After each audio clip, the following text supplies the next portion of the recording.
बचाए बचाए चला लोगन एक्सप्रेस मत होगा जा कोनो लड़की कोनो लड़का के समझाओ तो तने करवा डाउन होतो तने खाओ भैया के कोनो लड़का के समझाओ तो के बाबू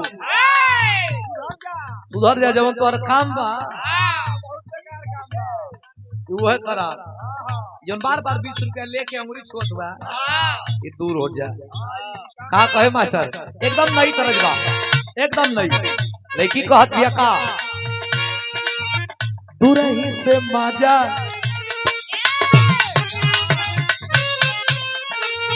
दूरही से माजा लो माय डियर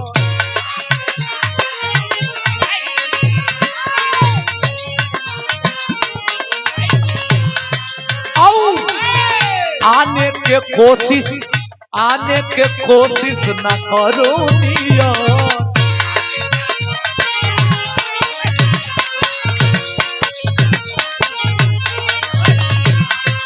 सुभाष भैया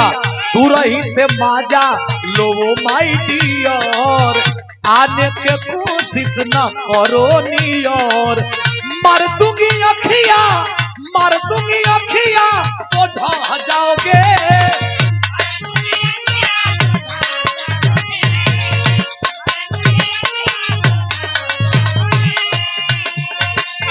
मर दूंगी अखिया तो ढह जाओगे अरे कमरिया का झटका न सह पाओगे कमरिया का खुद तो के ना कहे के सारी भैया खुदे बैठल हो हाँ तुझे लोग बैठेले हुआ बैठा ही जो भैया हो एक आदमी चुरुआ लेके पानी पियत हो एक आदमी सुही लेके हां एक लोग बैठा ही जो गो ए भैया देखा एकरा में हम कट खोज ले हई एकरा में कट कैसे हम खोज ले के सारी बेस देखिए अरे मार दूंगी अखिया तो ढह जाओगे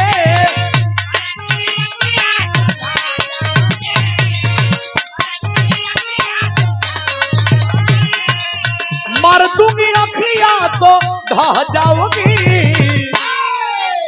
अरे कमरिया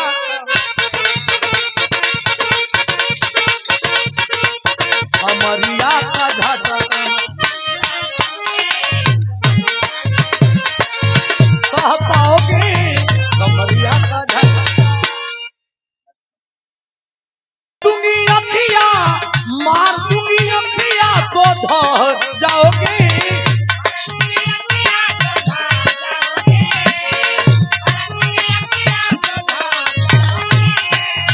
मर दूंगी अखिया तो ढह जाओगी अरे कमरिया का झटका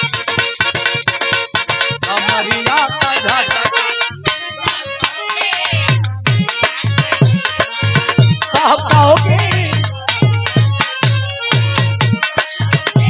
लड़की कहे बाबू की कौन मुद्दा उठैले बड़ा अभी उमर बाटे पढ़े वाला आगे बढ़े वाला न लोभ करे वाला अभी उमर बाटे पढ़े वाला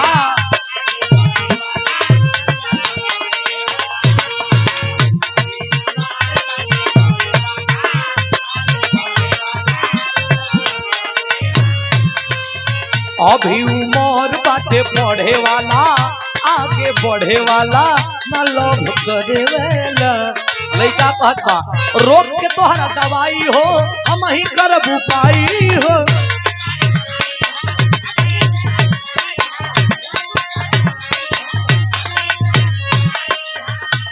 अरे रोग के तोहरा दवाई हो हम ही करब उपाय दवा खाना हो गई तू हीरा हम तो हम पाना हो गईली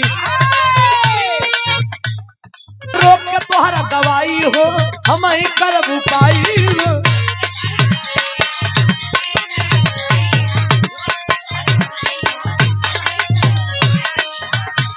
अरे रोग के तोहरा दवाई हो हम ही करब उपाय दवा खाना हो गईली तू हीरा